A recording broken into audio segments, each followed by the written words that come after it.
Morning student NBGI group के SDM शाखा से मैं Pratima Dwivedi class 7th Hindi medium के बच्चों के लिए व्याकरण में निबंध संख्या 1 देश प्रेम लेकर उपस्थित हूँ।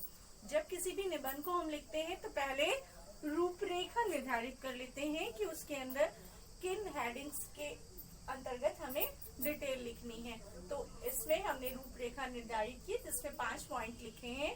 प्रस्तावना, देश प्रेम एक स्वाभाविक भावना, देश के प्रति हमारे कर्तव्य, देश प्रेम से तात्पर्य और उपसंहार। इसके अतिरिक्त भी यदि आपको कोई बिना पढ़ा हुआ टॉपिक निबंध के लिए मिल जाता है तो उसमें भी परेशान होने की आवश्यकता नहीं है कि निबंध कभी भी याद करके नहीं लिखे जाते, अपनी समझ से और सोचकर लिखे जाते हैं।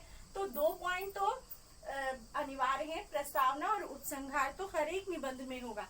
बीच के 3 पॉइंट आपको अपने अनुसार जो भी आपका टॉपिक हो उसके अकॉर्डिंग बनाना है। पहले हेडिंग्स डिसाइड करनी है, फिर उसके बाद उसकी डिटेल लिखनी है। तो अभी हम देखते हैं प्रस्तावना। टॉपिक है हमारा देश प्रेम। देश प्रेम तो मनुष्य एक सामाजिक प्राणी है। मनुष्य को अपने समाज से लगाव होता है, अपने घर परिवार सभी से प्यार होता है। वह अपने आसपास के वातावरण में सभी चीजों को बहुत प्रेम करता है, और हो भी क्यों ना, क्योंकि जीव जंतु पशु पक्षी आदि सभी अपने निवास स्थान को प्रेम करते हैं। लौटकर सारा दिन वो कहीं भी रहे परंतु लौटकर रात्रि में अपने घर ही आते हैं। तो मनुष्य तो विधाता की सर्वोच्च संरचना है और वह हर भावना को महसूस कर सकता है। देश के लिए प्रेम एक स्वाभाविक भावना है जो उसके प्रेम मन में हमेशा रहती है, और जिसके हृदय में अपने देश के लिए प्रेम नहीं है, लगाव नहीं है, वह व्यक्ति पत्थर या उसका हृदय पत्थर के समान है। कहा भी गया है, भरा नहीं जो भाव से बहती जिसमें रसधार नहीं, वह हृदय नहीं वह पत्थर है जिसमें स्वदेश का प्यार नहीं। मतलब जिसके अंदर, जिसके मन में देशभक्ति की भावना नहीं भरी, देश प्रेम की उमंगें नहीं उठती, ऐसे व्यक्ति का हृदय नहीं बल्कि पत्थर है, क्योंकि उसके हृदय में प्रेम के अपने देश के लिए प्रेम नहीं है। दूसरा पॉइंट है हमारा देश प्रेम एक स्वाभाविक भावना। तो देश प्रेम जो है सुप्त अवस्था में सभी के हृदय में विराजमान होती है, परंतु कुछ परिस्थितियों और वातावरण से प्रभावित होकर, कुछ व्यक्ति विशेषों से प्रभावित होकर ये भावना जागृत होती है। कभी कभी आपने देखा होगा 26 जनवरी 15 अगस्त को इस प्रकार का वातावरण बन जाता है कि हमें भी लगता है हम भी अपने देश के लिए कुछ करें। तो जरूरत भावना सबके अंदर होती है, परंतु आवश्यकता है उस भावना को जागृत करने की। हमें अपने देश से लगाव है और होना भी चाहिए।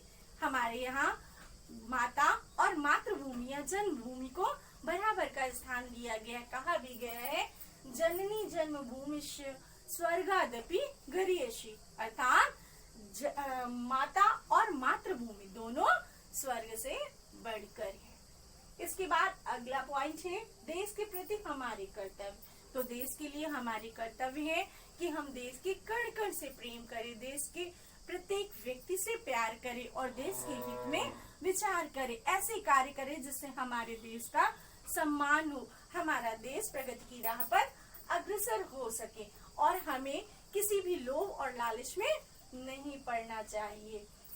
हर व्यक्ति के हृदय में ऐसी भावना होनी चाहिए, वैभव विलास में नहीं भोगने आया, तुझ पर मन अर्पित तन काया। अर्थात मैं इस पृथ्वी पर मैंने इसलिए जन्म नहीं लिया है कि मैं यहाँ के वैभव विलास सुख और वस्तुओं का भोग कर सकूं, बल्कि मैंने अपने देश के हित के लिए, देश से लगाव करने के लिए, उस पे अपने आप को बलिदान करने के लिए जन्म को प्राप्त किया है। इसके बाद अगला पॉइंट है देश प्रेम से तात्पर्य। देश प्रेम से तात्पर्य क्या है?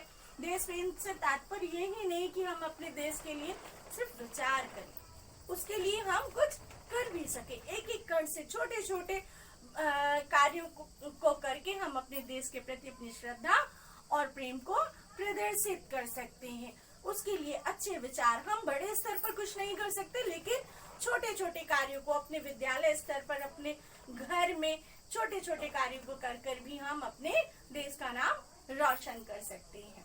तो देश प्रेम का तात्पर्य देश के कण कण से प्यार करना। उसके बाद उपसंहार, हम सभी को अपने देश के लिए अच्छे विचार रखने चाहिए, अपने देश के प्रति सम्मान रखना चाहिए और दूसरों को भी इससे प्रेरित करना चाहिए कि वो भी अपने देश के लिए सम्मान का भाव रखें, और यदि वे ऐसा नहीं करते हैं तो उन्हें इसके लिए प्रेरित करना चाहिए और हमेशा अच्छे कार्य करने चाहिए। हमें सबसे पहले एक अच्छा नागरिक बनना चाहिए और उसके बाद अन्य दूसरे अच्छे कार्यों के लिए प्रयास करना चाहिए। आज के लिए बच्चों इतना ही। नेक्स्ट वीडियो में फिर मिलेंगे, तब तक के लिए धन्यवाद। Have a nice day.